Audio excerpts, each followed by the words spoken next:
ಅಂದ್ರೆ ಯೂಶಲಿ ಈ ತರ ಈ ಮ್ಯಾನಿಫೆಸ್ಟೇಷನ್ ಅಥವಾ ಎವ್ರಿಥಿಂಗ್ ವಿಲ್ ಬಿ ಫೈನ್, ಎಲ್ಲ ಒಳ್ಳೇದಾಗುತ್ತೆ, ಆಗೋದೆಲ್ಲ ಒಳ್ಳೇದಕ್ಕೆ, ಎಲ್ಲ ಒಳ್ಳೇದಾಗ್ತಿದ್ದಾಗ ತುಂಬಾ ನಮ್ಗೆ ಹತ್ರ ಅನ್ಸುತ್ತೆ. ಬಟ್ ಏನೂ ಒಳ್ಳೇದಾಗ್ತಿರೋಲ್ಲ, ಆಗ ಇದು ಎಲ್ಲ ಸ್ಟುಪಿಡ್ ಅನಿಸ್ತಿರುತ್ತೆ. ಫಾರ್ ಎಕ್ಸಾಂಪಲ್, ಯಾರ ಲೈಫ್ ಫುಲ್ ತೋಪಡ್ಕೊಂಡಿರುತ್ತೋ, ನೀವು ಅವ್ರಿಗೆ ವಿಷಯ ಹೇಳಿ ಇವನ್ ಒಬ್ಬ ಬಂದ ಬುದ್ಧಿ ಹೇಳಕ್ಕೆ ಅನ್ನೋ ತರ ಅವನಿಗೆ ಫೀಲ್ ಆಗ್ತಿರುತ್ತೆ. ನಿಶ್ಚಿತ ಸೇಸ್, ಮೌನದ ಭಾಷೆ ಅರ್ಥವಾಗದ ಈ ಗದ್ದಲ ಪ್ರಪಂಚದಲ್ಲಿ ಅವನು ಹುಟ್ಟಿ 30 ವರ್ಷವಾಗಿತ್ತು.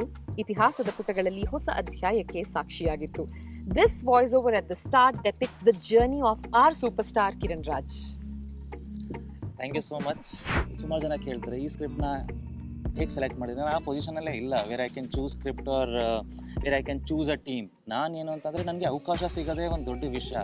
ಸಿನಿಮಾ ಅಂತ ಬಂದಾಗ ಇಷ್ಟು ದಿನ ಏನು ನೋಡಿದ್ದಾರೆ ಮತ್ತೆ ಅದನ್ನು ಮಾಡಿದಾಗ why will they come and watch me? Because ನಾನು ಫ್ರೀಯಾಗಿ ಅವ್ರ ಮನೆಗೆ ಹೋಗ್ತಾ ಇದ್ದೀನಿ ದಿನ ಒಂದು ಪರ್ಟಿಕ್ಯುಲರ್ ಟೈಮ್ಗೆ.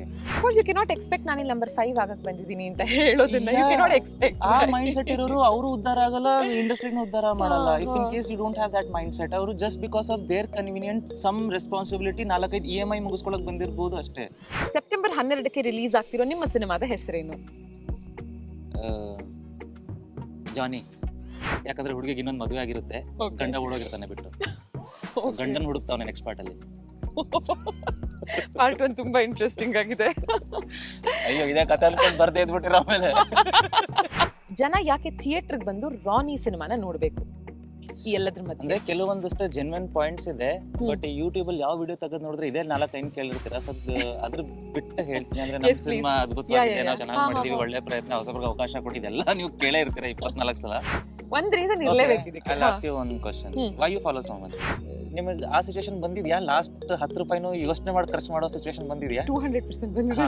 ಇನ್ನೇನು ಮನೆ ಹತ್ರ ರೀಚ್ ಆಗ್ಬೇಕು, ಅಲ್ಲ ರಾನಿ ಯಾಕೆ ಹಂಗ್ ಮಾಡ್ಬೇಕಿತ್ತು ಅಂತ ನನ್ಗೆ ಅವ್ರೆ like she just forgot. I am ಇಂಡಸ್ಟ್ರಿಗೆ ಟ್ಯಾಲೆಂಟ್ ನ ರೆಕಗ್ನೈಸ್ ಮಾಡೋದು ಕಷ್ಟ ಆಗ್ತಿದ್ಯಾ? Then if he is not working here, ಯಾರು ವರ್ಕ್ ಆಗ್ತಾರೆ? ಆತರ ಎಸ್, ನನ್ಗೆ ಆತರ ಒಂದು ಅನಿಸ್ತಿತ್ತು.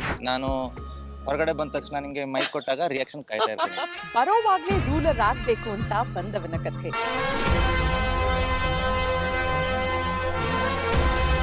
ರಿಯಲ್ ಲೈಫ್ ಅಲ್ಲಿ ಇವ್ರ ಹೆಸರು ಕಿರಣ್ ರಾಜ್, ರಿಯಲ್ ಲೈಫ್ ಅಲ್ಲಿ ರಾನಿ.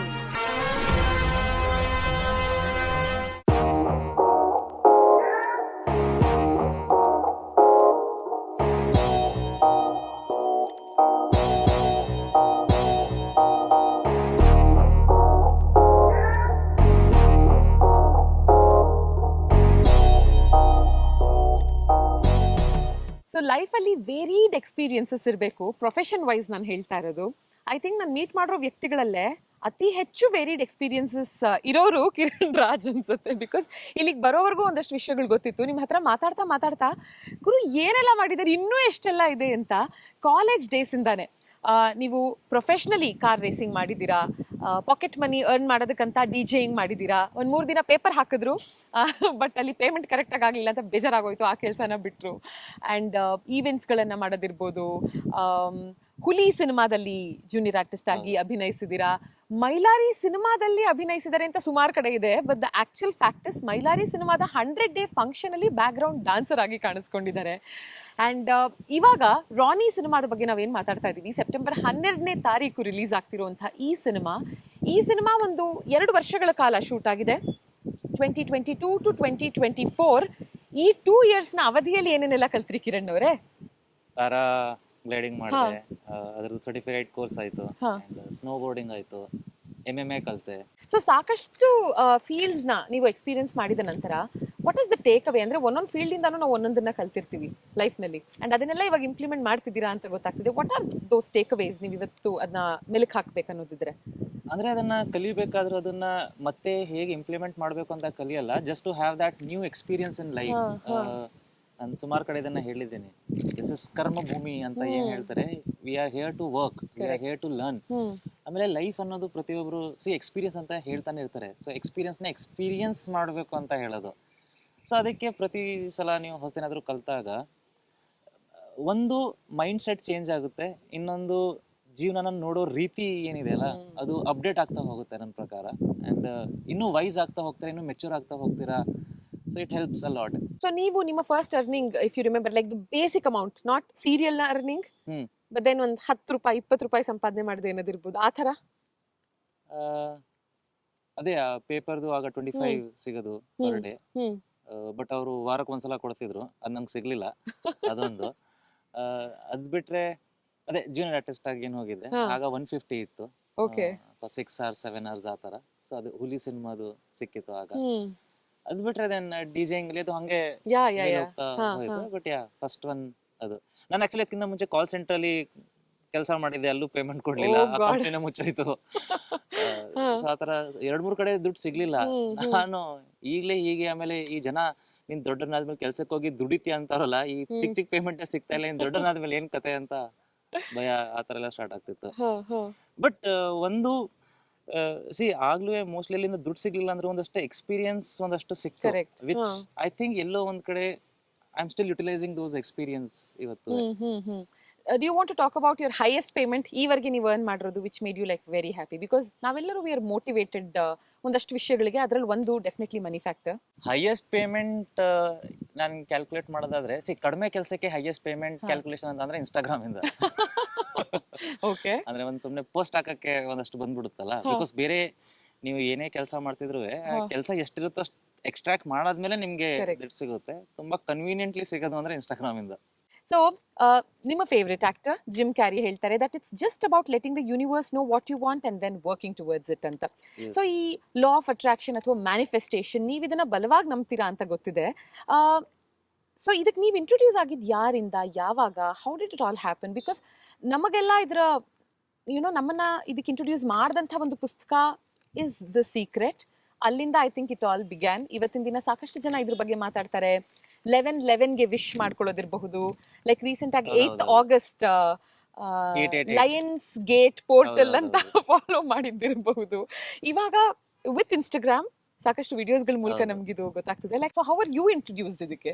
ಅಂದ್ರೆ ಯೂಶಲಿ ಈ ತರ ಈ ಮ್ಯಾನಿಫೆಸ್ಟೇಷನ್ ಅಥವಾ ಎವ್ರಿಥಿಂಗ್ ವಿಲ್ ಬಿ ಫೈನ್, ಎಲ್ಲ ಒಳ್ಳೇದಾಗುತ್ತೆ, ಆಗೋದೆಲ್ಲ ಒಳ್ಳೇದಕ್ಕೆ, ಇದೆಲ್ಲ ಒಳ್ಳೇದಾಗ್ತಿದ್ದಾಗ ತುಂಬಾ ನಮ್ಗೆ ಹತ್ರ ಅನ್ಸುತ್ತೆ. ಬಟ್ ಹಾ. ಏನು ಒಳ್ಳೇದಾಗ್ತಿರೋಲ್ಲ, ಆಗ ಇದು ಎಲ್ಲ ಸ್ಟುಪಿಡ್ ಅನ್ಸ್ತಿರುತ್ತೆ. ಫಾರ್ ಎಕ್ಸಾಂಪಲ್, ಯಾರ ಲೈಫ್ ಫುಲ್ ತೋಪಡ್ಕೊಂಡಿರುತ್ತೋ, ನೀವು ಅವ್ರಿಗೆ ವಿಷಯ ಹೇಳಿ ಅವನು ಇವನ್ ಒಬ್ಬ ಬಂದ ಬುದ್ಧಿ ಹೇಳಕ್ಕೆ ಅನ್ನೋ ತರ ಅವನಿಗೆ ಫೀಲ್ ಆಗ್ತಿರುತ್ತೆ. ಕರೆಕ್ಟ್. ಸೊ ನಾನು ಆ ಒಂದು ಮೈಂಡ್ ಸೆಟ್ ಅಲ್ಲೇ ಇದ್ದೆ. ಬಿಕಾಸ್ ಇದೆಲ್ಲ ಮಾತಕ್ಕೆ ಚೆನ್ನಾಗಿರುತ್ತೆ, ನಿಮ್ಗೆ ಆಕ್ಚುಲ್ ಲೈಫಲ್ಲಿ ಇದೆಲ್ಲ ವರ್ಕೌಟ್ ಆಗಲ್ಲ ಅಂತ. ಬಟ್ ನಾನು ಅರ್ಥ ಮಾಡ್ಕೊಂಡಿದ್ದೇನು ಅಂತಂದ್ರೆ, manifestation is just a excuse for your brain. ಅಂದ್ರೆ ನೀವು ಒಂದು ಗೋಲ್ ಸೆಟ್ ಮಾಡ್ಬೇಕು ಅಂದಾಗ ನಿಮ್ ಥಾಟ್ ಪ್ರೊಸೆಸ್ ಏನಿದೆಯಲ್ಲ, ಅದನ್ನ ಆ ಒಂದು ಗೋಲ್ಗೋಸ್ಕರ ನೀವು ಸೆಟ್ ಮಾಡ್ಕೋತಿರಲ್ಲ, that is the manifestation according to me. And ಆ ಥರ ಸುಮಾರು ಸಲ ಆಗಿದೆ. ಈಗ ನನ್ಗೆ ಕನ್ನಡತಿ ಅಂತ ನಾನು ಧಾರಾವಾಹಿ ಏನ್ ಮಾಡ್ತಿದ್ದೆ, ನಂಗೆ ಅದು ಸಿಕ್ದಾಗ್ಲೂ ನಾನು ಅಗ್ರಿಮೆಂಟ್ ಸೈನ್ ಮಾಡಿ ಮನೆಗೆ ಬಂದ ತಕ್ಷಣ ಐ ಸ್ಟಾರ್ಟೆಡ್ ಥಿಂಕಿಂಗ್ ಅಬೌಟ್ ನನಗೆ ಈ ವರ್ಷ ಅವಾರ್ಡ್ ಸಿಗುತ್ತಲ್ಲ, ಅವಾರ್ಡಲ್ಲಿ ನಾನು ಏನು ಸ್ಪೀಚ್ ಹೇಳ್ತೀನಿ, ಅಭ್ಯಾಸನೇ ಇಲ್ವಲ್ಲ ಸ್ಟೇಜ್ ಮೇಲೆ ಹೋಗಿ.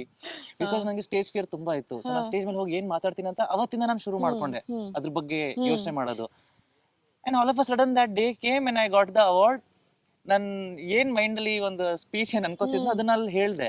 And then I started practising it. So ನಾನು ಮುಂಚೆನೆ ಅದ್ರ ಬಗ್ಗೆ ಯೋಚನೆ ಮಾಡಕ್ ಸ್ಟಾರ್ಟ್ ಮಾಡ್ತೀನಿ, ಅಥವಾ ಮುಂಚೆನೆ ಅದ್ರ ಬಗ್ಗೆ ಮಾತಾಡಕ್ ಸ್ಟಾರ್ಟ್ ಮಾಡ್ತೀನಿ. ಎಲ್ಲೋ ಒಂದ್ ಕಡೆ ಅದು ನಮ್ ಕ್ಯಾರೆಕ್ಟರ್ನ ಆ ಒಂದು ಸಿಚುವೇಶನ್ಗೆ ಪ್ರಿಪೇರ್ ಮಾಡಕ್ ಸ್ಟಾರ್ಟ್ ಮಾಡ್ಬಿಡುತ್ತೆ. Correct, ಸೊ ನನ್ನ ಪ್ರಕಾರ ಅದೇ manifestation is a excuse for your brain to visualise what you want. Because ಆಗ ನಿಮ್ ಮಾಡೋ ಕೆಲ್ಸನೂ ಅದಕ್ಕೆ ತಕ್ಕಾಗಿರುತ್ತೆ. ಇಲ್ಲ ಅಂತಂದಾಗ ಬರೀ ನಾನು ಮನೇಲಿ ಕೂತ್ಕೊಂಡು ಏನು ಮಾಡದೆ ಮ್ಯಾನಿಫೆಸ್ಟ್ ಮಾಡ್ತಿದ್ರೆ ಅದು ಅಲ್ಲೇ ಮ್ಯಾನಿಫೆಸ್ಟ್ ಮಾಡ್ಕೋಬೇಕಾಗುತ್ತೆ. ಕರೆಕ್ಟ್. ಪಾಸಿಟಿವ್ ಆಗೇ ಮಾತಾಡೋದು ಒಂದು, ಅಶ್ವಿನಿ ದೇವತೆಗಳಸ್ತು ಅನ್ನೋದು ಯೂನಿವರ್ಸ್ ಕೇಳಿಸ್ಕೊಳತ್ತೆ, ಲಾ ಆಫ್ ಅಟ್ರಾಕ್ಷನ್ ಅನ್ನೋದು ಒಂದು. ಮತ್ತೊಂದು ಜಪಾನ್ ಅಲ್ಲಿ ಎಕ್ಸ್ಪೆರಿಮೆಂಟ್ ಮಾಡಿದ್ರು ಅನ್ನೋದನ್ನ ನಾನು ಓದಿದ್ದೆ. 2 ಗಿಡಗಳಿಗೆ, ಅಂದ್ರೆ 2 ಪಾಟ್ಸ್ ಅಲ್ಲಿ ಸೆಪರೇಟ್ ಆಗಿ ನೆಟ್ಟಿದ್ದಂಥ ಗಿಡಗಳಿಗೆ, ಒಂದು ಗಿಡದ ಹತ್ರ ಹೋಗಿ ಒಳ್ಳೆ ಮಾತುಗಳನ್ನ, ಪ್ರೀತಿ ಮಾತುಗಳನ್ನ ಆಡ್ತಾ ಇದ್ರು. ಅಂಡ್ ಮತ್ತೊಂದು ಗಿಡದ ಹತ್ರ ಹೋಗಿ ಕಸ್ ವರ್ಡ್ಸ್ಗಳು ಮತ್ತೆ ನೆಗೆಟಿವ್ ಆಗಿ ಅದ್ರ ಹತ್ರ ಮಾತಾಡ್ತಾ, ಆಫ್ಟರ್ ಫ್ಯೂ ಡೇಸ್ ಈ ನೆಗೆಟಿವ್ ಎಮೋಷನ್ಸ್ ನ ತಗೊಳ್ತಾ ಇದ್ದಂಥ ಗಿಡ ಬಾಡ್ ಹೋಯ್ತು. ಹೌದು. ಪಾಸಿಟಿವ್ ಆಗಿ ಯಾವ ಗಿಡ ನಮ್ಮ ಮಾತನ್ನ ಕೇಳಿಸ್ಕೊಳ್ತಿತ್ತು ಅದು ತುಂಬಾ ಚೆನ್ನಾಗಿ ಬ್ಲೂಮ್ ಆಗೋದಕ್ಕೆ ಶುರು ಆಯ್ತು. So I think positivity works everywhere.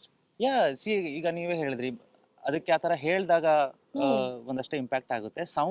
Sound is the creation ಅಂತ ನಂಗೆ ಅನ್ಸುತ್ತೆ. ಈಗ ನಿಮ್ ಬಾಡಿಲೆ ಪ್ರತಿ ಒಂದು ಮಾಲಿಕ್ಯೂಲ್ ಅದ್ ಏನ್ ರಿಯಾಕ್ಟ್ ಮಾಡ್ತಿದೆ, ಪ್ರತಿ ಒಂದು ಸೆಲ್ ಅಲ್ಲಿ ಏನ್ ರಿಯಾಕ್ಷನ್ ನಡೀತಿದೆ, there is some sound frequencies which are making it happen. Correct. So ಪ್ರತಿ ಒಂದು ಚೇಂಜಸ್ ಸೆಲ್ ಲೆವೆಲ್ ಅಲ್ಲಿ if sound can impact, just ಯೋಚನೆ ಮಾಡಿ ನೋಡಿ ಒಂದ್ ದೊಡ್ಡ ಇದ್ರಲ್ಲಿ. So your words actually matters. Very true, very true.